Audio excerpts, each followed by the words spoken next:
actually suggested a men's auxiliary because there's no point in teaching women and girls to take their place at the table if the door is shut.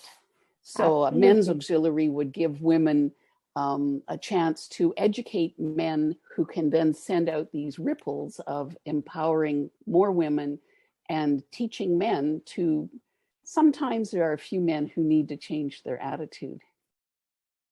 Exactly. Yeah. No, that's very true. It's always so I'm quite an introvert and I'm a very shy person. I don't usually tend to speak up when there are too many people in the room. And I've always been told that, or not even told, but I've always seen confidence being really encouraged and awarded or rewarded. And somehow it feels like confidence is more rewarded than competence. And I don't agree with that all the time. And I think that needs to change a little bit because men tend to be a lot more confident than women in general. And here we are constantly trying to tell our women and girls to be like, you have to be very confident, which is amazing, you should. But there should also be ways to make those people who are not innately confident feel rewarded and praised in other ways and encouraged in other ways. So, yeah. So it's introducing more traditional women's culture in a world that has been ruled by traditional male culture. Madam Justice Louise Arbour, former Supreme Court Justice, said, one, I never felt qualified for any job I got. And two, she says, men will look traditionally at a job posting with 10 qualifications and go, I can do 3 of them and kind of do 2. I should apply.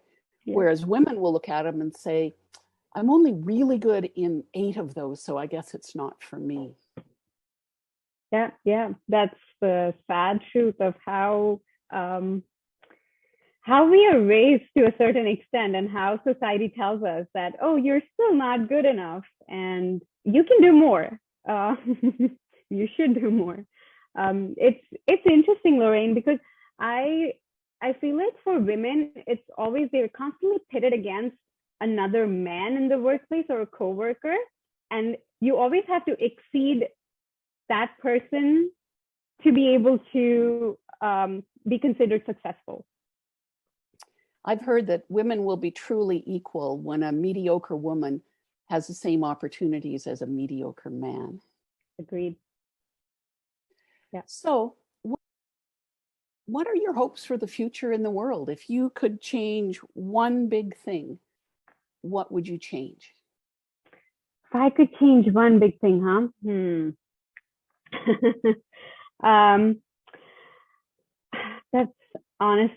that's going to take years and years of education that involves us recognizing our biases. And I think that starts right from the beginning, from the day there's a human that comes into life, not trying to understand what you've learned so far is full of bias, and not inculcating that into your everyday life and thinking about it, or at least acknowledging it.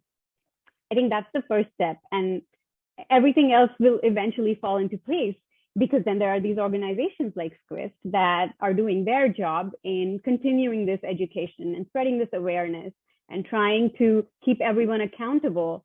So yeah, I think it's the bias that we really need to deal with, and that would make a huge impact.